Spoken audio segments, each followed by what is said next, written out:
મારા સૌ આચાર્ય મિત્રો, સિનિયર અધ્યાપકશ્રીઓ અને જે કન્સર્ન છે આ સિલેબસ ફોર્થ યરની જે ન્યૂ આખી એક કરિક્યુલમ ડેવલપમેન્ટ કરી રહ્યા છે એનઈપી 2020માં, એમાં એક પડાવ તરફ આપણે આગળ વધી રહ્યા છે. હવે જે એની વાસ્તવિક સ્થિતિનો અનુભવ એ આપણી એફિલેટેડ કોલેજ અને યુનિવર્સિટીઓને અનુભવવાનું હવે શરૂઆત થઈ ગઈ છે. તો ઘણી બધી યુનિવર્સિટીઓ જે સ્ટેટ યુનિવર્સિટી એફિલેટેડ યુનિવર્સિટીના જે કન્સેપ્ટમાં છે એની સમસ્યા જુદી છે અને જે રેસિડેન્શિયલ સ્ટ્રક્ચરની યુનિવર્સિટી છે એના પ્રશ્નો પણ અલગ છે. એટલે તમને ખબર હશે કે કોમન યુનિવર્સિટી એક્ટ આવ્યો, એમાં પણ બે યુનિવર્સિટીને સ્પેશિયલાઇઝ યુનિવર્સિટી તરીકે એની અંદર કન્સિડર કરી અને રૂલ્સ રેગ્યુલેશન પણ એના અલગ કર્યા. એમાંની એક બાબા સાહેબ આંબેડકર ઓપન યુનિવર્સિટી અને એક એમએસ યુનિવર્સિટી. એના ચાન્સેલર પણ એમએસના અલગ છે. ત્યાં કોન્સ્ટિટ્યુટ કોલેજનો કન્સેપ્ટ છે, એટલે ટીચર યુજીમાં ભણાવે, પીજીમાં ભણાવે, એટલે અકોમોડેટ જે કંઈ કરવાની વાત આવે એમાં થઈ જાય. આપણી જે 9 યુનિવર્સિટી બાકીની રહી છે એ યુનિવર્સિટીની અંદર એફિલેટેડ કોલેજ એ 95% flow of the student volumes એ ત્યાંથી આવે છે અને 5-10% વોલ્યુમ એ યુનિવર્સિટી પીજી ડિપાર્ટમેન્ટની અંદર જે પીજીનું એજ્યુકેશન અને રિસર્ચનું કામ કરી રહ્યા છે એ આવે છે.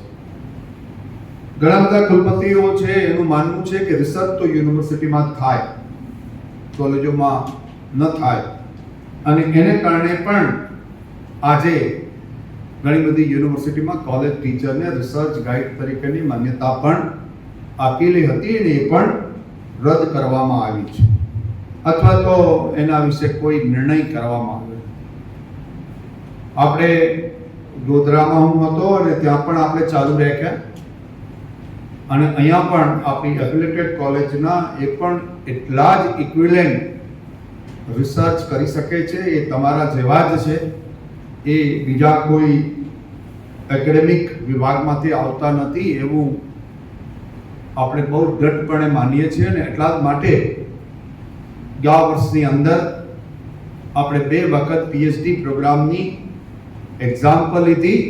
એનું રજિસ્ટ્રેશન પહેલા લોટમાં 200નું કર્યું અને બીજા લોટમાં 105નું કર્યું. એનું માત્ર ને માત્ર કારણ હોય તો એક કોલેજ ટીચરને રિસર્ચ ગાઈડ તરીકેની માન્યતા છે એટલે થયું છે.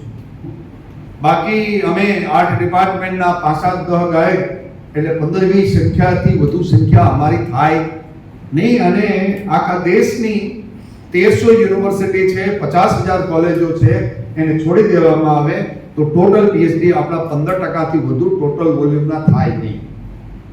આ દેશને જો વિકસિત રાષ્ટ્ર તરફ લઈ જવો હોય તો એમાં બધાની સહભાગીદારી જરૂર છે. અને એ સહભાગીદારી જે કોલેજમાં કામ કરવા માંગે છે ત્યાં વ્યવસ્થાઓ છે.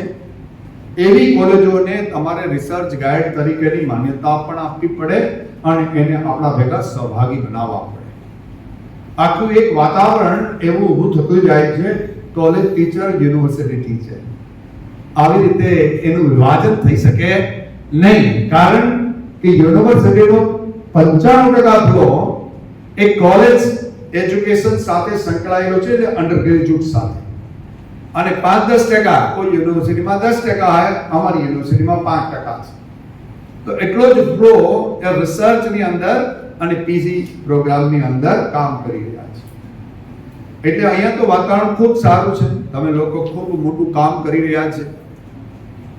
અને તમે બધાએ જોયું હશે કે આપણે ટીવાયના રિઝલ્ટ એ 11 દિવસમાં આપી દીધા અને એમાં બધા જ રિઝલ્ટ આપી દીધા. અને એના પછી પણ રિઝલ્ટ છે, મારા ટીચર કોઈ બાકી રહી ગયા હશે તો એને પર ઠપકો આપીને રાતોરાત એને ગણાવીને જોરાવીને એ પણ રિઝલ્ટ 15 મે પહેલા બધા 100% પહેલું વર્ષ, બીજું વર્ષ, ત્રીજું વર્ષ, પહેલું વર્ષ માસ્ટર, બીજું વર્ષ માસ્ટર અને પ્રોફેશનલ બધા જ કોર્સના રિઝલ્ટ ગઈકાલ સુધીમાં 100% આ એક એવી યુનિવર્સિટી છે કે જે તમારા સહયોગથી, આ કોઈ યુનિવર્સિટીના ટીચરે કરી દીધું એવું માનવાની ભૂલ કરવી ન જોઈએ. માત્ર ને માત્ર કોલેજના ટીચરે આ 100% પેપર જોઈ લીધા અને એક કોલેજ ટીચરને મારે ફોન કરીને કહેવું નથી પડ્યું, મારા યુનિવર્સિટી ટીચરને કહેવું પડ્યું કે ભાઈ હવે જોઈને આપી દેજે, નકર કાલથી તારી લાઈન શરૂ થઈ જાય. આવી પરિસ્થિતિમાં હું કોલેજ ટીચર અને આચાર્યનો ખૂબ જ નતમસ્તક હું એને વંદન કરું છું. તમે મારી લાગણીને, માગણીને એ તમે ખૂબ સ્વીકારી છે અને એ જ આદર સાથે આપણે બધા કામ કરી રહ્યા છે. આમ તો જો તો એ જ લોકો છે, નરેશ સોલંકી પણ એ જ છે, એનો સ્ટાફ પણ એ જ છે. 2 મહિના પૂરતો જ આપણે સ્ટાફ લઈએ છીએ, 2 મહિના પછી 17-18 જણાને ફરી પાછી રજા આપીએ છીએ.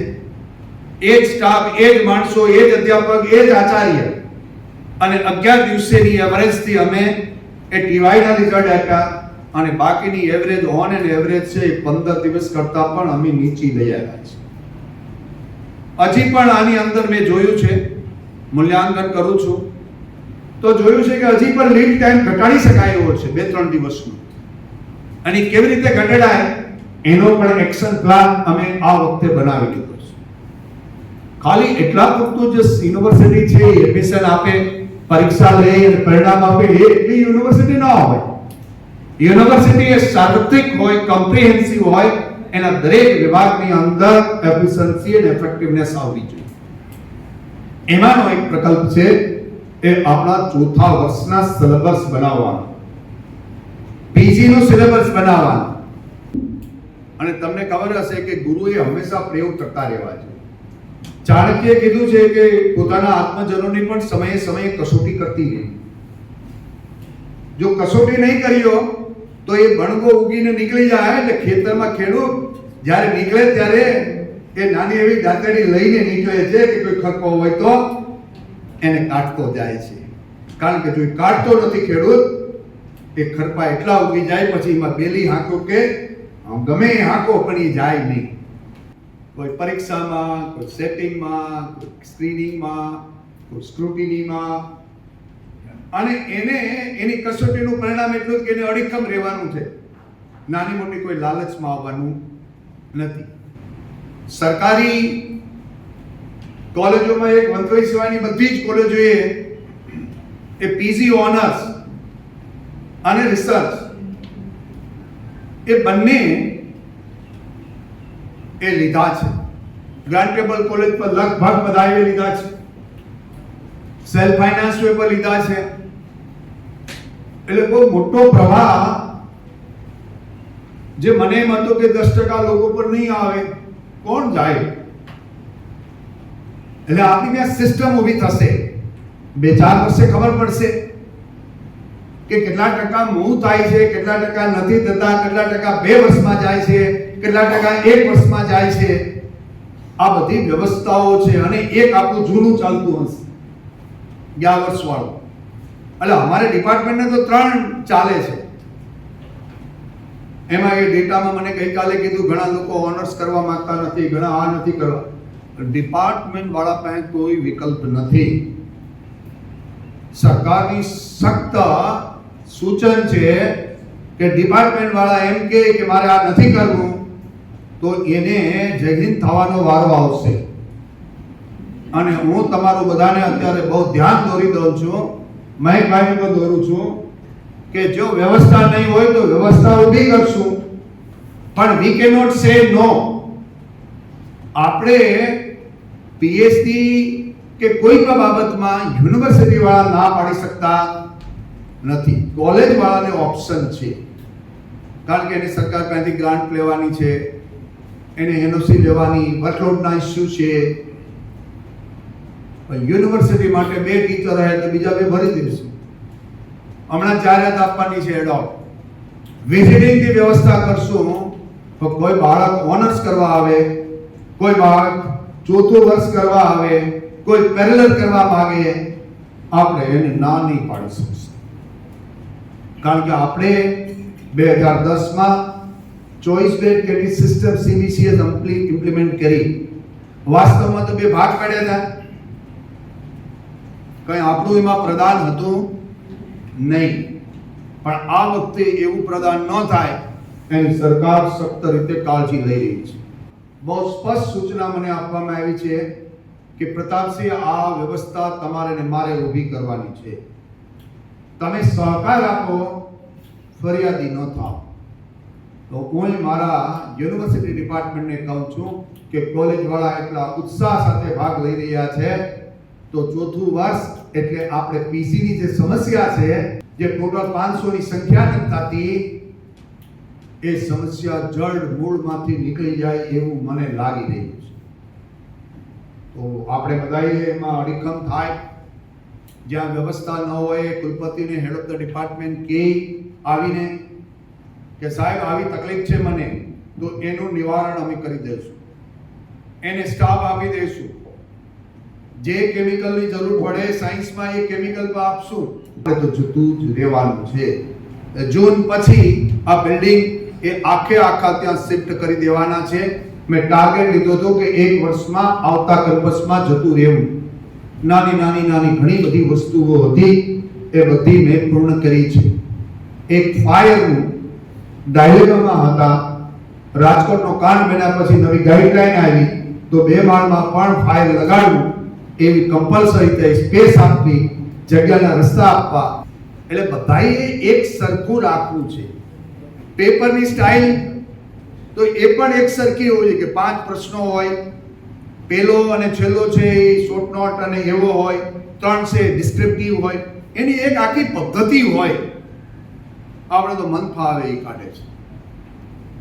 અને મને ઘણી વખત કહે છે અમારા પરીક્ષાની કે સાહેબ પેપર કઢાવવા અઘરા છે, કાઢતા જ નથી. કારણ કે શું થયું છે કે 2.5 લાખનો પગાર થયો ને આમાં 500 રૂપિયા એની કોઈ બહુ વેલ્યુ નથી, એટલે મેળ નથી આવતો. તો એ પણ હું મારા અધ્યાપક અને આચાર્યશ્રીને કહું છું, વિનંતી કરું છું કે 3 પેપર કઢાવવા માટેની વ્યવસ્થા છે એ રાખો. ને કે એકલો જ કઢાવશે એ જ પાછા પેપર બધામાં જાય. આપણી આબરૂ એ 50% યુનિવર્સિટીની આબરૂ પરીક્ષા વિભાગ હાંચવે, 25% જોડાણ હાંચવે અને 25% પરિણામ હાંચવે. ટોટલ આબરૂ આ 100% થઈ. એટલે પરીક્ષામાં હું સતત ધ્યાન રાખું છું. સવાર સાંજ 2 ટાઈમ સેન્ટ્રલ એસેસમેન્ટમાં જાઉં છું, ઠેલા જોઉં છું, કોના ઠેલા આવ્યા, કેટલા દાડે આવ્યા, બધું જ જોઈ રહ્યો છું. વાત રહી પરિણામની, તો પરિણામ હું 15 દીમાં આપી દઉં છું. એમાં ગડમથલ થવા નથી દેતો. રીએસેસમેન્ટની અંદર પણ હું પોતે લઈ જાઉં છું અને બારોબાર જોવરાવું છું. અહીંયા પણ જોવરાવું છું જરૂર પડે. પૂરો ભરોસો એ મને મારા અધ્યાપક અને આચાર્ય ઉપર છે. બધા જ લોકોનો હું આદર કરવા માંગુ છું. મારા મનની અંદર કોઈ દુર્ભાવ નથી. મારા મનની અંદર સતત ભાવ છે, સદભાવ છે કે તમે બધા ભેગા થાઓ. તા યુનિવર્સિટીને 11 મહિના મારે પૂરા થયા. આજે 12મા મહિનાનો બીજો દિવસ ચાલે છે. હું 12 મહિનાએ તમને હિસાબ આપી દઈશ કે 12 મહિનામાં મેં શું કર્યું, 1.5 વર્ષ થાય ત્યારે શું કર્યું. મારા મનમાં એક્શન પ્લાન છે કે વરસ દાડે શું કરવું, 1.5 વર્ષે શું કરવું, 2 વર્ષે શું કરવું, 2.5 વર્ષે શું કરવું, અને જતી વખતે મારે કેટલું દઈને જાવ. આનું એક્શન પ્લાન મારા મગજની અંદર છે. પણ બધા વેરિયેબલ જે મેં ફિક્સ માન્યા છે એ એમ રે તો એ પણ એની કન્ડિશન છે. અને ઈશ્વરની જો આપણા ઉપર જો કૃપા હોય તો આપણે જે નક્કી કર્યું એના કરતાં પણ વધુ થઈ આવે છે. તો હું જાજુ તમને આજે વ્યાખ્યાન એનઈપી 2020 ઉપર કે યુજીના ચોથા વર્ષના સિલેબસ આ 2 મહાનુભાવ છે. આખો દિવસ છે, મારે ગાંધીનગર જવાનું છે, તો પણ મેં કીધું કે આવા મહત્વનો કાર્યક્રમ હોય એમાં કુલપતિએ હાજર રહેવું જોઈએ. અને હું આ યુનિવર્સિટીનો ફૂલ ટાઈમ કુલપતિ છું, એટલે જ્યારે તમે આવો ત્યારે હું મારી ઓફિસમાં મળતો રહું છું. ઓછામાં ઓછો સમય બહાર જવું અને વધુમાં વધુ સમય યુનિવર્સિટીની ઓફિસમાં બેસવું, એ કામ જો લેશું તો જ આપણા યુનિવર્સિટીને ઠીકઠાક. અને મયંકભાઈ છે એ રૂલ્સ રેગ્યુલેશન એનું ફ્રેમ કરવું એ ખૂબ સારી રીતે કરી રહ્યા છે. એક સારો નિપુણ અધિકારી પણ આપણી પાસે છે, એનો પણ આપણે આદર કરીએ છીએ. એ બધા જ કામ એ અને શેખ સાહેબ કરી રહ્યા છે, તો એમને પણ સ્વાગત કરું. એ બધું માર્ગદર્શન તમને આપશે. આપ સૌને વંદન કરી મારી વાણીને વિરામ આપું છું. ભારત માતા કી જય.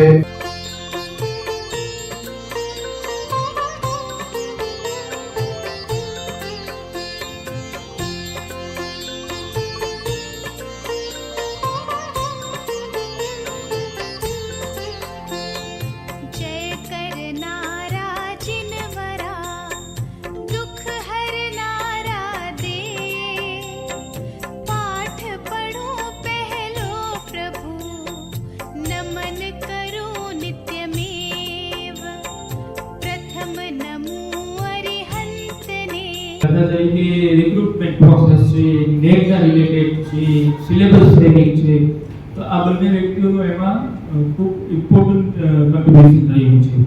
એવા બંને આજના એક્સપર્ટ ડોક્ટર શૈલેષ રાણસરિયા સર, જે ગોધરા યુનિવર્સિટીની અંદર કોમર્સ એન્ડ મેનેજમેન્ટ ડિપાર્ટમેન્ટના હેડ છે એમનું, અને ડોક્ટર અશ્વિન સોલંકી સર કે જેઓ commerce and business management department Saurashtra યુનિવર્સિટીમાં છે, એમનું પણ હું આ તકે સ્વાગત કરું છું. આપણા 4th યરની જે ગાઈડલાઈન બનાવવામાં જેમનું મેજર કોન્ટ્રીબ્યુશન છે, કારણ કે એક એવી વ્યક્તિ પણ હોવી જોઈએ કે જેમણે બનાવી છે, જેને ઇમ્પ્લિમેન્ટ કરવાનું છે. તમારો બધા જ પ્રોબ્લેમ એ ફેસ કરવાના છે એકેડેમિકના રિલેટેડ, એટલે એ પણ બરાબર તમને સમજાવી શકે. એટલે ત્રીજા એક્સપર્ટ તરીકે આપણે યુનિવર્સિટીમાંથી સોલી સેક્રેટરી છે, એમનું પણ હું આ તકે સ્વાગત કરું છું. સિલેબસ બનાવવું તે જવાબદારી બોર્ડ ઓફ સ્ટડીઝની છે, એટલે બોર્ડ ઓફ સ્ટડીઝના ચેરમેનને પણ આપણે આમંત્રિત કર્યા છે. એટલે હું આ 2 જિલ્લા, આપણે આ પ્રોગ્રામ છે 2 ડિસ્ટ્રિક્ટ પૂરતું રાખ્યું છે, બીજું પ્રોગ્રામ છે એ પોરબંદર અને દેવભૂમિ દ્વારકા ડિસ્ટ્રિક્ટ માટે રાખશું. એટલે આ 2 ડિસ્ટ્રિક્ટમાંથી પધારેલા ચેરમેનશ્રીઓ, એમનું પણ હાર્દિક સ્વાગત કરું છું. આ બંને જિલ્લામાંથી એનઈપી નોડલ ઓફિસર, બીજા પ્રિન્સિપાલશ્રીઓ પણ પધારેલા છે, તેમજ બીજા જે ફેકલ્ટી મેમ્બર્સ છે. અમારા ડિપાર્ટમેન્ટના હેડ ઝાલા સાહેબ, ડોડિયા સાહેબ, ચૌહાણ સાહેબ, અશ્વિનભાઈ અમારા જે ટેલિકાસ્ટ કરવાનો હોય છે એ સંભાળે છે, એમનું આપ બધાનું હું સ્વાગત કરું છું. આજે આપણે ભેગા થયા છીએ, આપ બધા જાણો છો, પણ એની અંદર 2-3 ટોપિક એવા રાખેલા છે કે જેના ઉપર જો આપણે ક્લેરિટી ન હોય તો સિલેબસ ફ્રેમ ન થઈ શકે. એમાંનું પહેલું છે OBE, યુનિવર્સિટી ગ્રાન્ટ્સ કમિશનનો એમાં એક ગાઈડલાઈન પણ આવેલી છે 2019 ની અંદર, આઉટકમ બેઝડ એજ્યુકેશન. કોઈ પણ સિલેબસ છે એ સિલેબસની અંદર એના પ્રોગ્રામ આઉટકમ્સ હોવા જોઈએ, કોર્સ આઉટકમ હોવા જોઈએ, પ્રોગ્રામ સ્પેસિફિક આઉટકમ્સ હોવા જોઈએ. આ ત્રણેય બાબતો ન હોય તો સિલેબસ બનાવનાર છે એ sorry to say outdated syllabus કહેવાય. કારણ કે પ્રોગ્રામ આઉટકમ છે એ દાખલા તરીકે તમે આપણે MA તો એ પ્રોગ્રામ થયો, એટલે એ MA પછી એ સોશિયોલોજી હોય, હિસ્ટ્રી હોય, કોમર્સ હોય, સાયન્સ હોય, વોટ્સએપ એ પ્રોગ્રામ જે છે એના આઉટકમ શું હોય છે જનરલ ખૂબ વાઇડ છે. પ્રોગ્રામ સ્પેસિફિકમાં જે સબ્જેક્ટ આવે અને કોર્સ આઉટકમમાં જે પેપર આવે, આ બધાનું મેપિંગ કરવાનું છે. એને આધારે યુનિવર્સિટીની ક્રેડિટ પણ રહેલી છે. એ સિલેબસ ખાલી અપલોડ થાય તો બીજા જોઈને વખાણ કરે એટલું નહીં, પણ એ સિલેબસ ઉપર નેકનું રિઝલ્ટ રહેલું છે. એનું ક્રાઇટેરિયા જે છે કે અત્યારે હજી ફાઇનલ ગાઈડલાઈન તૈયાર નથી થઈ, પણ એ તો હોય જ છે દરેક વખતે કે એનું આઉટકમ્સના મેપિંગ કરવાના હોય. એ પ્રોગ્રામ આઉટકમ્સ હોય, પ્રોગ્રામ સ્પેસિફિક આઉટકમ્સ હોય કે કોર્સ આઉટકમ, આ ત્રણેયનું મેપિંગ કરવાનું હોય. જો એ મેપિંગ સિલેબસની અંદર ન હોય તો એ આઉટડેટેડ સિલેબસ કહેવાય. તો આ મેપિંગ કેવી રીતના કરવું, કેવી રીતના આઉટકમ્સ એ બધી પ્રોગ્રામ હોય સ્પેસિફિક પીએસઓ હોય કે સીઓ એ કેવી રીતના બનાવવા, શું ધ્યાનમાં રાખવું, કઈ કઈ બાબતો એમાં આવી શકે, એ બધી જ બાબતો છે એની વાત છે એ આજના ફર્સ્ટ સ્પીકર છે ડોક્ટર શૈલેષ આંસરિયા છે આપણને એ કહેવાના છે. સેકન્ડ સેશનમાં ડોક્ટર અશ્વિન સોલંકી સર છે એ પીજી સિલેબસની વાત કરવાના છે, કારણ કે પીજી સિલેબસ આપણે 26-27 થી ઇમ્પ્લિમેન્ટ કરવાનું છે. એની થર્ડ યર સુધીની સાયકલ પૂરી થઈ ગઈ. આપણે થર્ડ યરનું ગુજરાતની અંદર અત્યારે કેસીસીની મીટિંગ હતી વિકાસની, ત્યારે એ વાત થઈ હતી ત્યારે પૂછ્યું હતું કેસીસી કે ભાઈ હજી ઘણા કોઈના લગભગ નાની તો રિઝલ્ટ આવ્યા નથી, આજથી 15 દિવસ પહેલાની વાત કરું છું. ત્યારે આપણી એક જ યુનિવર્સિટી હતી કે તેને કીધું કે અમારા બધા જ યુનિટના રિઝલ્ટ પણ આવી ગયા. એક્ઝામ તો લેવાય તો ઘણી એક્ઝામ પણ બાકી હતી, તમારે તો એક્ઝામ પણ લેવાઈ ગઈ અને રિઝલ્ટ પણ આવી ગયા છે. એટલે આપણે સેકન્ડ જે સેશન છે એમાં અશ્વિનભાઈ આ પીજી સિલેબસની વાત કરવાની છે કે કેવી રીતના બનાવવું, કારણ કે આવતી વખતે આપણે ઇમ્પ્લિમેન્ટ કરવાનું છે, ઝડપથી વાત કરવાની છે. એટલે એમાં કઈ કઈ બાબતોનું ધ્યાન રાખવું, એમાં પણ આપણે ઘણું એમાં મિક્સચર છે. રિસર્ચ વર્ક આપી શકો, કોર્સ વર્ક આપી શકો, રિસર્ચ પણ આપી શકો અને કોર્સ વર્ક બંને પણ આપી શકો. યુજી માંથી 3 વર્ષ પછી પણ આવશે, યુજી નું આવતા વર્ષે 4થું વર્ષ પૂરું કરીને પછી પણ આવશે. આવનારો વિદ્યાર્થી છે 1 વર્ષ માટે પણ આવશે, આવનારો વિદ્યાર્થી 3 વર્ષ કરશે તો 2 વર્ષ માટે પણ આવશે, 1 વર્ષ પછી પીજી મૂકીને પણ. એટલે બહુ વેરાયટી છે. એટલે જો એમાં ભૂલ થાય તો તકલીફ થાય, વિદ્યાર્થીઓને તકલીફનો સામનો કરવો પડે. એટલે આ બધી બાબતોને આવડી રહેશે અશ્વિનભાઈ સોલંકી. અને થર્ડમાં આપણે યુજી સિલેબસ જે બનાવ્યું છે એની અંદર કોમન સ્ટ્રક્ચર છે, એ કોમન સ્ટ્રક્ચર 4th યરનું વ્યવસ્થિત રીતે એમાં બોર્ડ ઓફ સ્ટડીઝ અલગ અલગનું થઈ જાય, એનું કેવી શું વસ્તુ ધ્યાનમાં રાખવી. થર્ડ યરનું તો બધું કમ્પ્લીટ છે, એમાં કંઈ વાંધો નથી. 4th યર છે ઘણાએ સબમિટ કરી દીધું છે, તો હજી પણ આપણી પાસે સમય છે, એને પણ આપણે મોડિફાઈ કરી શકીએ, કાર્ય કરી શકીએ. એટલે એમાં કઈ કઈ બાબતોનું ધ્યાન રાખવું, એમાં ઓજીટી છે, ઓજીટી ન રાખવું, તેમાં ઓપ્શન છે 2 પેપર અને 2 ક્રેડિટનું. એટલે એ બધા જ ઓપ્શનની વાત ને એ બધું સુનિશ્ચિત કરવાના છે. એટલે આ બધી બાબતોની સાથે સાથે આપણે ક્વેશ્ચન આન્સર પણ રાખેલું છે. કોઈ પણ આપણને કન્ફ્યુઝન હોય તો આઈને એનું સોલ્યુશન થઈ જાય, જેથી કરીને આગળથી અને એકવાર અપલોડ થઈ જાય પછી કંઈ પ્રોબ્લેમ ન આવે. કારણ કે ભૂતકાળની અંદર એવું ઘણી વખતે બનેલું છે કે ટાઇપોગ્રાફિકલ ઘણી બધી ભૂલો થઈ ગઈ છે, પછી આપણે એને અનલોડ કરવું પડે, એને સુધારો કરવો પડે, પછી પાછું અપલોડ કરવું પડે, અથવા બીજી કંઈ પણ એમાં વિસંગતતાઓ થઈ જતી હોય છે. એટલે આ બધું બાબતોને આજે આપણે ડિસ્કસ કરવાના છીએ. એટલે આ પ્રોગ્રામમાં ફરીને હું ડાયસ ઉપર બિરાજમાન બધા જ મહેમાનોનું આપ સૌનું સ્વાગત કરું છું. Thank you very much. But we have not considered in our curriculum. તો આ વાતને ધ્યાનમાં રાખી અને આજનો વિષય છે શેખ સાહેબે નક્કી કર્યું કે તમે આઉટકમ એજ્યુકેશન ઉપર વાત કરો. શેખ સાહેબે એની હાઇલાઇટ તમને એના વેલકમ સ્પીચમાં આપી કે ખાસ કરીને જે પ્રોગ્રામ આઉટકમ્સ હોય છે, સ્પેસિફિક આઉટકમ્સ હોય છે, કોર્સ આઉટકમ હોય છે, છેલ્લા લર્નિંગ ઓબ્જેક્ટિવ હોય છે. આ બધા આપણે ફ્રેમ તો કરીએ છીએ, બટ એકચ્યુઅલી એનું મેપિંગ કરતા નથી. અને જ્યારે યુનિવર્સિટી એક્રેડિટેશનમાં જાય તો એક્રેડિટેશનમાં મેપિંગ વગરનું કોઈ મહત્વ છે નહીં. તમે NBA જુઓ કે નેટની ગાઈડલાઇન જુઓ, સો very high importance is given to the mapping in the curriculum. અને એકચ્યુઅલી આપણે ત્યાં મેપિંગનો કોઈ કન્સેપ્ટ હજી સુધી મોટાભાગની યુનિવર્સિટીઝમાં કરિક્યુલમમાં મેં જોયો નથી. તો આપણે આજે નહીં તો કાલે એ તરફ વળવું તો પડશે. તો આજે કરિક્યુલમમાં સૌથી વધુ ઇમ્પોર્ટન્સ છે આ એક મોડેલનું છે. અને આ બધા આપણામાંથી જ આપણે યુએસમાં કામ કરતા હોય, એકેડેમિકમાં કામ, એસી એકેડેમિક